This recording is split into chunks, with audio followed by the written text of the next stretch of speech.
Hello and welcome to this week's episode. Oh, sorry. Good evening, ladies and evening. gentlemen. They could be listening at any time of day, Paul. Come on. I've got Good some Wednesday, ladies and gentlemen. Bit of a change of plan to what we were going to do for the episode. So this is going to be the Halloween episode. And we're just going to do what we did last year, which is we're going to ask ChatGPT for some Halloween stories. So I'm joined by both Rob and Matt this week. And hopefully we can have a bit of a laugh with some of these stories this time. Because last time it was a bit depressing. Because it was Rob on his own. Yeah. Yeah. Usually when it's me on my own, it is just like a depressing. Yeah. I had to cut out like 7 of the stories he wrote because they were lewd. NSFW. Well, NSFP? Not safe for podcasts. No, not safe for Paul. Oh, not safe for Paul. Yeah, okay, that'll do. Not safe for the poltergeists. Yes, yes, there we Got go. that in early. Prove me wrong. Yeah. Anyway, so hit the intro.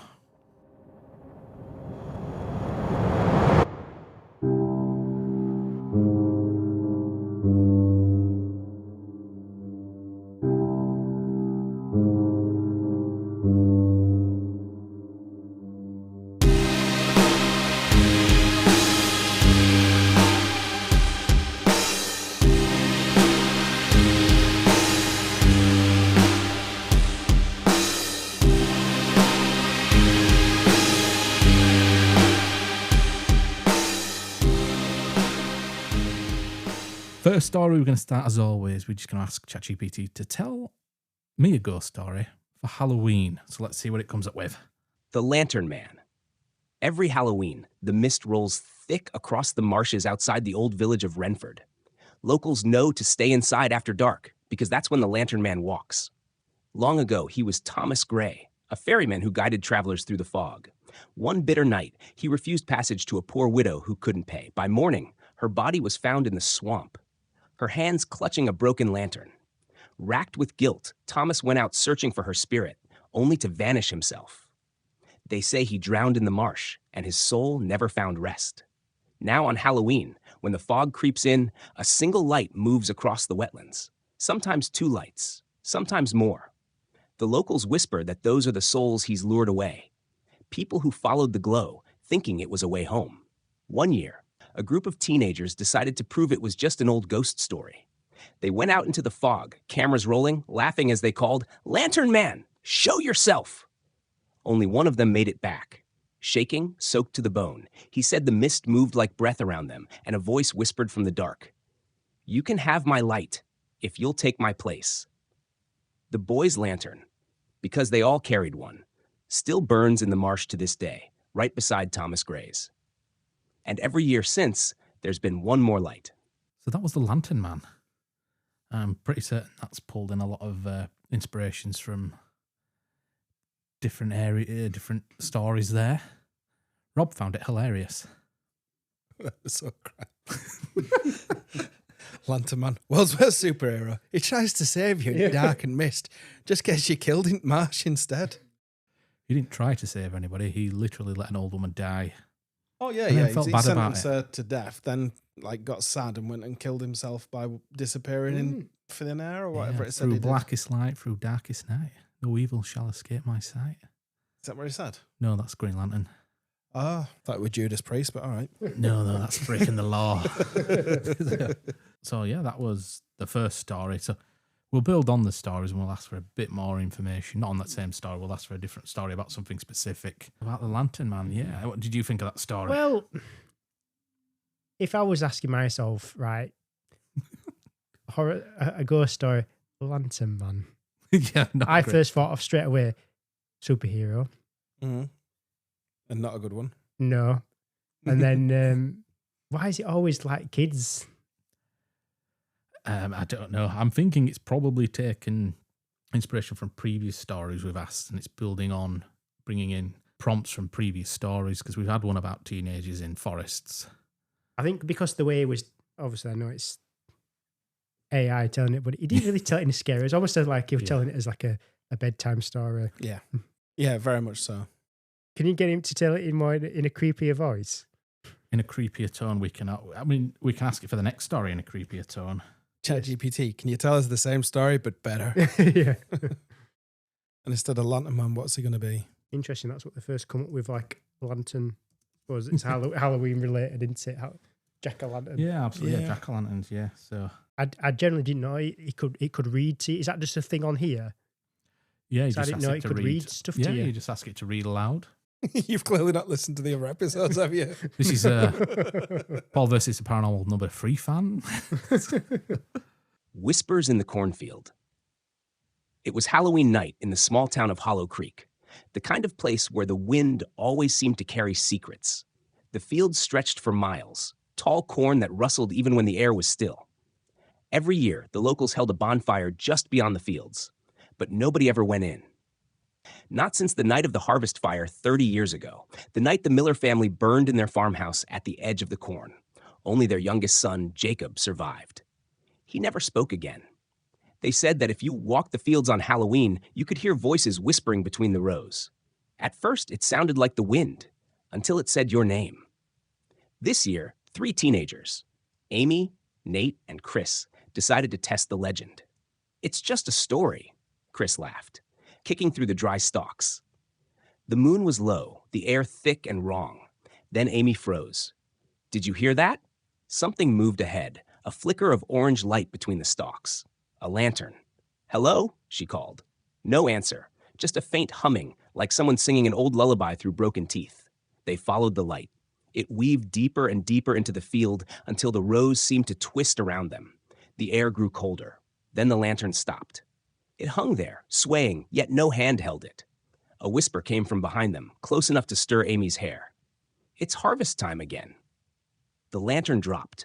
Flames burst to life along the corn, crackling like laughter. Shadows moved within the fire, faces half burned, eyes hollow, reaching out. When the search party found the field the next morning, it was scorched in a perfect circle. In the center, 3 lanterns still burned, cold blue with no fuel to feed them. And if you stand at the edge of Hollow Creek's fields on Halloween night, you can still hear the whisper. We're still hungry. I just love that it has to end every story with this little sort of like crap here. And then one day you'll realize yourself that it's like just stop at the point where it's a natural finish. That one that much scary. That one that much creepy. If anything, that was just more like, where were the scariness in that? Doubling down of the lanterns. Yeah, there were 3 lanterns at the three end, lanterns. making it 150 times more. Yeah. But yeah, these. The last one were probably Lantern Man were probably freakier. We have to give it more prompts to make it scary. Yeah, and I think you're probably giving it enough to just give you like the basicest. That's all I've given it. Is basic information. of the sort So of thing. we can go a little bit more detailed. The prompt this time is, can you tell me a story about 3 friends who visit a haunted house on Halloween featuring ghosts and creepy noises heard in the dark? I don't want any of them to survive. You should have given names. You should have given them names of us. The house on Wraith Lane. It was Halloween night when Jamie, Lewis, and Claire decided to explore the old house at the end of Wraith Lane. Everyone in town knew the stories. Lights in the windows, crying in the walls, and voices that mimicked your own. But they were thrill seekers, podcasting their ghost hunt live. The perfect Halloween special. The house greeted them with a sound like breathing, the slow exhale of rot and dust. Their flashlights flickered the moment they stepped inside. Probably just bad wiring, Lewis joked, but his voice wavered. The hallway was lined with portraits, every face scratched out, as if someone had tried to erase them from existence. From upstairs came a faint dragging sound. Jamie aimed his recorder up the staircase. Is someone there? A whisper came back, perfectly mimicking his own voice. Is someone there? Claire froze. Jamie, that wasn't an echo. They climbed the stairs anyway, slow, careful, as the floor groaned beneath them. The dragging sound stopped. Then a door at the end of the hall creaked open. Inside was a bedroom. The walls were covered in children's drawings, stick figures hanging from trees, wide black eyes staring from every page. The door slammed shut. Their flashlights died. In the dark, something moved. Soft footsteps circled them. A whisper brushed Lewis's ear. We've been waiting for you. He screamed, but the sound cut off halfway, swallowed by the dark. When Jamie's flashlight flickered back to life, Lewis was gone. Only his recorder lay on the floor, still running. From it came the faint sound of laughter. Jamie and Claire ran for the stairs, but the hallway had changed. The portraits now had eyes again, and they were all watching. The last thing the two saw was a door at the end, glowing faintly. They bolted for it. Outside, the house looked quiet and still. The lights inside burned for the first time in decades. The next morning, the police found 3 recorders at the doorstep. Each played something different. One whispered, "Don't come in." Another cried softly. And the last, in a voice that sounded almost human, said, "Now there are 6 of us." So hold on. So 2 of them got out and looked at the house from the front, but then there were 3 recorders. Yeah. I mean, they ran Kind for of the Irish stairs, is that? but yeah. They bolted for the door, but I don't think they actually got out. It was just outside the house. It looked quiet and still from somebody else looking in. They didn't survive. But that was better than the last That 2. were creepier. Yeah, it's much better. But yeah, that one was better. That one was more enjoyable. Yeah. More creepier. Is this on the same chat thing as well that you're doing it like the same conversation? Yeah, same conversation, yeah. Yeah, just putting it in a little box at the bottom that says It's ask learning, anything. isn't it? Yeah. All right, so this is Robert's story. So This is going to be amazing, and it ain't getting topped. yeah, we do, after this one we're done. The Poltergeist, Rawl, Mort, and Ben were the trio behind The Unfiltered Frequency, a podcast that prided itself on crossing lines, stirring trouble, and saying what no one else would. One fateful Halloween, they went too far. Their paranormal roast special mocked famous hauntings, the Enfield Poltergeist, the Bell Witch, and one ghost named Paul, whose legend claimed he haunted podcasters who disrespected the dead. Yeah, right, Rawal had laughed on air. What's he going to do? Give us bad reviews from beyond the grave? They ended the episode with Mort yelling into the mic, "Come on, Paul, we're waiting." That night, the waiting ended. The studio was empty, except for their gear and the faint hum of the mixer. Ben was editing when the recording light flicked on by itself. The waveform began to move, though no one spoke. A whisper bled through the speakers. "You wanted me." The power cut out. When Rawl arrived an hour later, he found the door open, cables tangled across the floor like veins. The walls were covered in words scratched into the paint. "Say you're sorry." He called for Ben, and the microphone on the table turned toward him on its own. Static crackled. Then Ben's voice, faint, terrified, came from the speakers. "Don't talk back to him." By morning, Mort hadn't shown up either. Rawl found him in the recording booth, eyes open, mouth frozen mid-scream, headphones still on. The waveform on the computer showed one final clip. A low voice said, "Mock the dead again." Then the sound of a snapped cord. Rawl tried to run, but as he reached the door, it slammed shut. The on-air light glowed red. The mixer sliders began to rise and fall by themselves, crafting a voice from static. "You wanted a reaction, Rawl. Ratings are everything, aren't they?" He spun around and saw him, the Poltergeist. A shimmering figure formed from coiled audio cables and broken microphones, his hollow eyes glowing like feedback lights. His voice rattled the air like 1,000 overlapping recordings. Now it's my turn to host. The next episode of The Unfiltered Frequency dropped automatically the next morning. It was called Dead Air. Listeners described hearing screams, static, and laughter that wasn't quite human. No one ever heard from Rawl, Mort, or Ben again. But every few months, a new episode appears. Uploaded from their account, time-stamped Halloween night. And if you listen closely, you can hear a whisper behind the static. "This one's for you, Paul." So I didn't ask it to use a character called Paul. It was Poltergeist taking offense, and it's turned it into a poltergeist called Paul. Yeah, that's fine. That was cool. Oh, good that. I wish it pronounced Raoul better though. What do they call it? Rawl? Raoul. Yeah. Yeah. Raoul. Rawl. Yeah. And Ben. I don't know where he got that from. Yeah. No, that was fun. That was a funny one. It wasn't meant to be a comedy. I obviously wasn't specific enough in my data input. Yeah. what I wanted, but best one so far. Yeah. Well, what was the prompt that you give it at the start? Just to say, Oh, you'll have to read it. I don't remember. The prompt was, tell me a story about 3 podcast hosts being hunted down after a particularly offensive episode. That was it. They are unapologetic about the episode, and as a result, an angry poltergeist tries to kill them all. The hosts are called Raoul, Mort, and Ben. And that was Rob's prompt for that hilarious episode.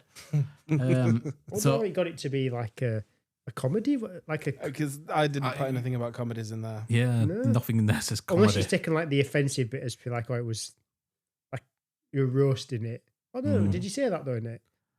Because you mentioned that they were doing. Didn't it say in the story that we were doing a roast?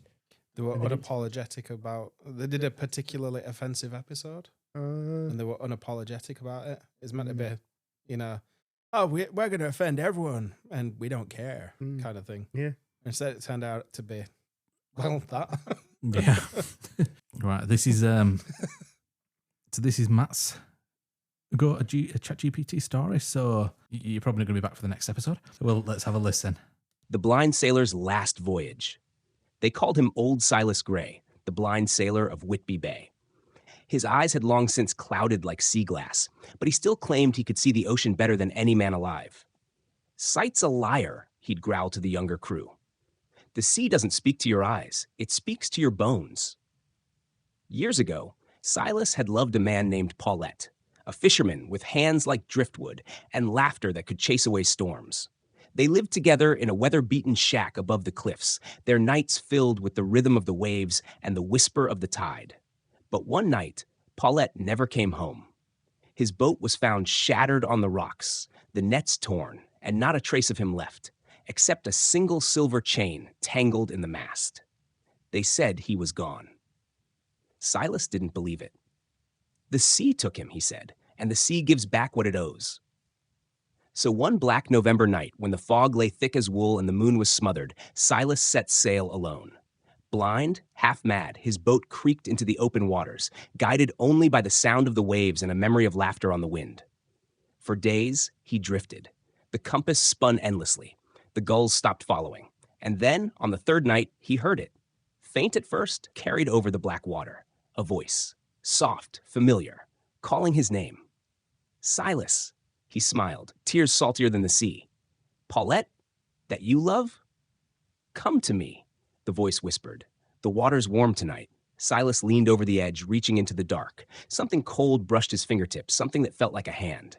When the fisherman found his boat the next morning, it was adrift near the reef, half full of water. The sails hung in tatters. And sitting in the stern was old Silas, smiling, eyes wide open, staring straight into the sun he could never see.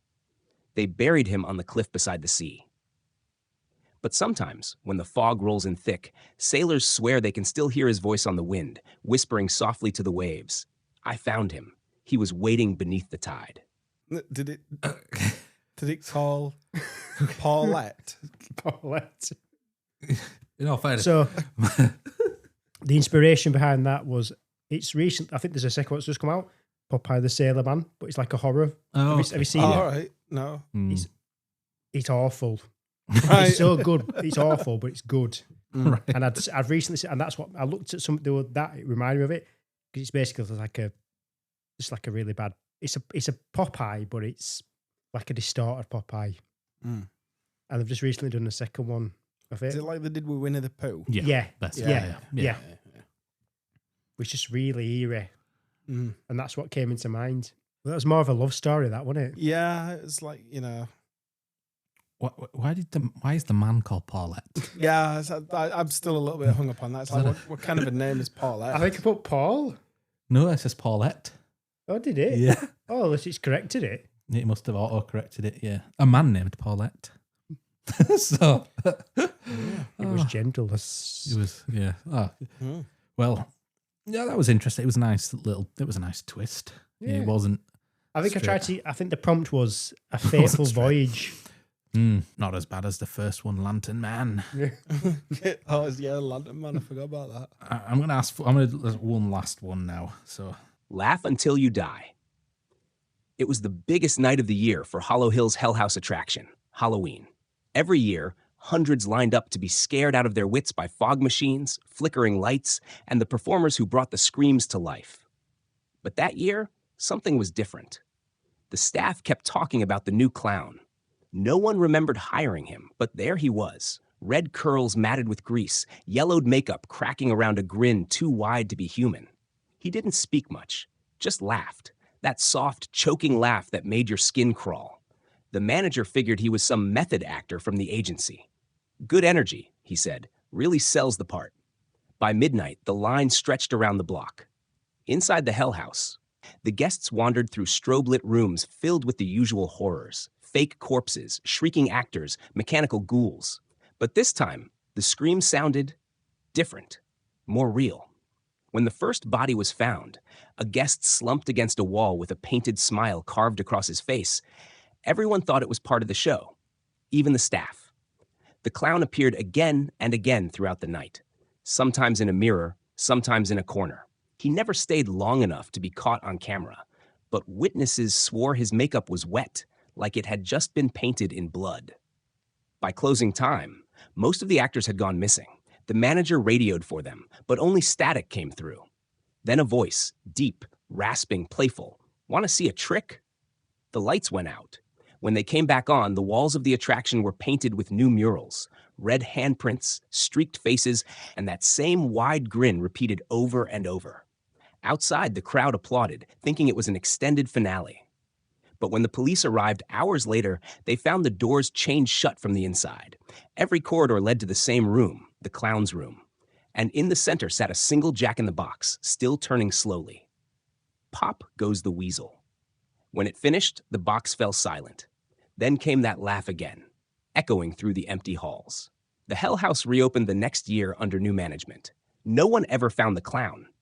But on Halloween night, every single visitor still hears faint laughter in the dark. And sometimes, if the lights flicker just right, they swear they see a red balloon floating at the end of the hall. Pretty certain that is the plot of Hell House, isn't it? Yeah. Oh, is it? Pretty much. Pretty much. Yeah. That was for you, Matt. Thank you. So the prompt you put on that one was it? Tell me a slightly different version of the film Hell House. No. What was the prompt that you give The that? prompt for that was, tell me a Halloween story about a killer clown in a Hell House attraction. So you basically told it to say Hell House then. Tell me about the film Hell House. I mean, we could do one very, very last one. It's the same story, but with our actual names in there. Yeah. Oh yeah, I said that you should do one like that. We might as well end it on a blast. And who survives? Pole, Mitt, and Reb. Well, I haven't specified on this one who survives, so Of course you aren't. yeah. Static on the Line, Halloween night. Paul, Matt, and Rob, hosts of the hit paranormal podcast Dead Air, decided to do a live Halloween special from Paul's attic studio. Candles flickered beside old tape recorders and microphones. Outside, the wind howled. It was the perfect setup. All right, Paul said into the mic. Tonight, we're not just talking about ghosts, we're inviting one. Matt laughed. That's the dumbest thing you've ever said. Rob grinned. Famous last words. They'd found an old EVP tape online, a real recording, supposedly captured during a seance in 1977. The seller had warned them not to play it after midnight. Naturally, they queued it up for 12:01 a.m. The tape began with static. Then, faintly, a voice whispered, "Is anyone there?" Paul leaned in, adjusting the gain. "Hello? Can you tell us your name?" Nothing. Then the voice returned, this time clearer. "Paul?" Everyone froze. "Okay," Rob said, half laughing. Did you edit that, Paul?" "I swear I didn't." The air grew cold. One of the candles went out. The static on their monitors began to pulse like it was breathing. Then came the whisper again. "You called me." Matt reached to stop the tape, but his recorder suddenly screamed, an ear-splitting distortion that sent him stumbling back. The waveform on the screen twisted, forming letters across the timeline. "Stay." They thought it was a glitch, until the cables began moving on their own, coiling across the table, snaking toward the floor. Paul tried to yank the plug, but the power wouldn't die. The mixer lights flashed like a heartbeat. Rob's voice cracked. "Paul, it's saying your name. Look." Every track on the monitor had begun labeling itself the same thing. Paul, Paul, Paul, Paul. Then the attic door slammed. The microphones hissed. And over the speakers came a voice that wasn't theirs. Low, angry, right behind them. "You told my story wrong." The recording stopped at 12:16 a.m. When the police arrived the next morning, the attic was empty. The mics were still live, and the candle wax had pooled into 3 shapes like handprints. But the final episode of Dead Air uploaded itself automatically that night. It was 16 minutes of static, broken laughter, and 3 faint voices whispering from somewhere deep inside the recording. "We're still on air." All That about was you, Paul. basically the same story. It's the same with story. different And names. none of us survived. Well, you didn't get confirmation that we actually died. No, though, yeah, there's no so- bodies. So I like that one. That was a bit of a laugh. It was fun. Mm. Yeah. Any thoughts on the stories we've heard tonight? They were the worst ones yet. Yeah. They're the first ones you've heard, Matt. Yeah, no, I'll be honest. I think the first lot that we got when we first started this a year ago, they were some of the best ones that we got. But that's probably just being biased because they were early. I think AI's evolved so much that it takes away the creepiness and the soul from a lot of the stories now. Just how that the voice that's telling him is very joyful. Yeah. Yeah. It's almost like a yeah. school teacher's telling you And a they story. gouged out his eyes. Yeah. Wait, Yeah. I'm here. You called me. Yeah, if you could change the tone of the person reading it, If it or the basically voice.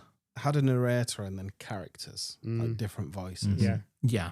Oh. And it's split into parts. Now, surprisingly, you can actually ask Copilot to write you a podcast episode, and it does have two voices. It does have two people speaking.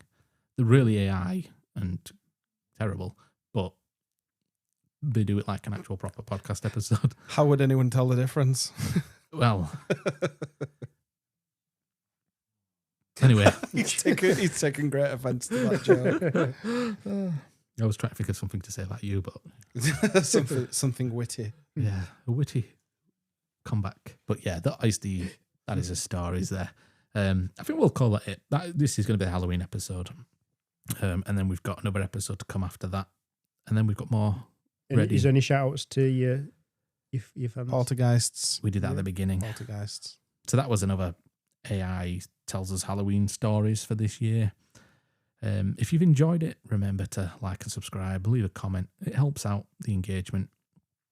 And share it with your friends. Please. Please. He's begging. I'm not begging. There's never enough poltergeists in the Yeah. world. We need more poltergeists. out No, there. not never enough. There's never too many. So on that note, I've been Paul as usual. I've been joined by Rob and Matt. Poltergeists. Yeah, the only two poltergeists here. Oh, am I the poltergeist? I'm confused. That's the episode done. Thank you very much for listening, and I will catch you all on the next.